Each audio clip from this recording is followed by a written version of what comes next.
সত্যি এই যুগে কিছু সন্তানরা বড়ই নিষ্ঠুর। তাদের গর্ভধারিণী মা বৃদ্ধ হলে যেসব সন্তানদের কাছে বোঝা হয়ে যায়, আর তখন বৃদ্ধা মাকে ঘর থেকে বের করতে শারীরিক ও মানসিক নির্যাতন চালায়।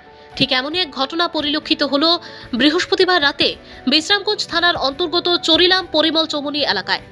10 মাস 10 দিন গর্ভে ধারণ করে যে সন্তানকে জন্ম দিয়েছেন সেই পুত্র এবং পুত্রবধূ শারীরিক মানসিক নির্যাতনের ফলে বাড়ি ছেড়ে বের হয়ে আশ্রয়ের খোঁজে এক বৃদ্ধা মা উদয়পুর থেকে অজানা পথে হাঁটতে হাঁটতে চলে আসেন চরিলাম পরিমল চৌমুহনী এলাকায়।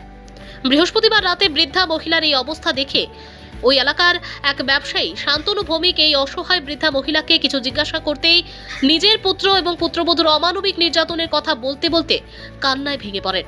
পরে ব্যবসায়ী শান্তনু ভৌমিক বৃদ্ধা মহিলার চরম কাহিনীর কথা শুনে ওই মহিলাকে নিজের দোকানে বসিয়ে খাবার দেন।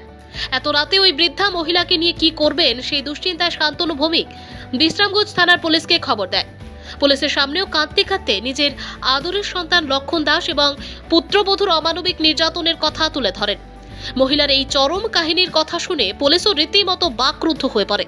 পরে পুলিশ এই অসহায় বৃদ্ধা মহিলাকে বিশ্রামগঞ্জ থানায় নিয়ে যায়। পরে সাংবাদিকরা বৃহস্পতিবার রাতে বিশ্রামগঞ্জ থানায় খবর নিয়ে জানতে পারে সমস্ত আইনি প্রক্রিয়া শেষে মহিলাকে উদয়পুর বাগমা ফাঁড়ি থানা পুলিশের হাতে তুলে দেয়। তবে এদিন চরিলাম পরিমল চৌমুহনী এলাকায় বৃদ্ধা মহিলার মুখ দেখে নিজের পুত্র ও পুত্রবধূর অমানবিক নির্যাতনের কথা শুনতে পেরে স্থানীয়রা অভিযুক্ত পুত্র ও পুত্রবধূ দৃষ্টান্তমূলক শাস্তির দাবি জানিয়েছে।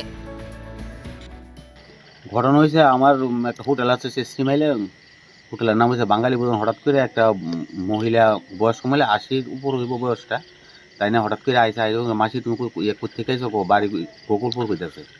কোয়ার পরে তাই না তুমি কেড়ে আইসো আমার ছেলের বউ আমার খাওয়ান টাওয়ান দেয় না, বউকে থাপড়াইয়া কান্তাছে, ছেলের বউ দেখতে পারে না, বাড়ি থেকে রাগ করে বাড়ি থেকে ভাগাই দিয়েছে, আয়া বসছি। তারপরে আমি তাই অনেক খুঁজখবর লইলাম, খুঁজখবর লইলে কোনো ইয়ে করতে পারে না। তারপরে বিছামতো থানার ইয়ে লইছি, সাহায্য লইছি, থানার সারা আইসে তারা অনেক কথাবার্তা কইতেছে, তাদের একদম সবই কথাবার্তা ঠিক আছে। প্রথম দিয়ে কথা কইছে কিন্তু তাই কানতে কানতে এখন কোনো কিছু কইতে পারতেছে না।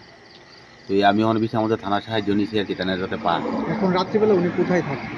রাত্রেবেলা এখন আমি কইছি থানা যদি না নেয় তারা নেই আমার বাড়িতে অন্তত ওকে রাত্রটা রাখার লাগে আমি চেষ্টা করতেছি, যদি তাই থাকে আর কি। তাই কইতেছে এখানে থাকতো না, আশ্রমে দিয়ে দিলে আশ্রমে যাবো, তাই না কারোর বাড়িতে থাকতো না। তাহলে কি উনি বাড়িতে মানে আক্রমণের বা হেনস্থার শিকার হয়েছে মনে হইতেছে, তাই কথাতে এইরকম তোরই বোঝা যাইতেছে। ছেলের বউয়ের কথাই কইতেছে, বিশেষ করে ছেলের বউ আক্রমণ করে দেন রে, মনের মধ্যে খুব কষ্ট, কান্নাকাটি করছে এই আর কি। মহিলার বয়স কেমন হইব? বয়স 80-র উপর হইব। উদয়পুর থেকে কীভাবে আসছে এখানে?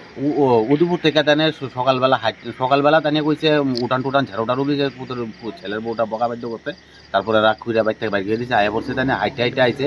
এই দুপুরবেলা বৃষ্টির সময় তানি ভিজে, আবার এই কথাও কইছে তানি ভিজে, বৃষ্টিতে ভিজে একদম ভিজা কাপড় এখন শুকাই গেছে।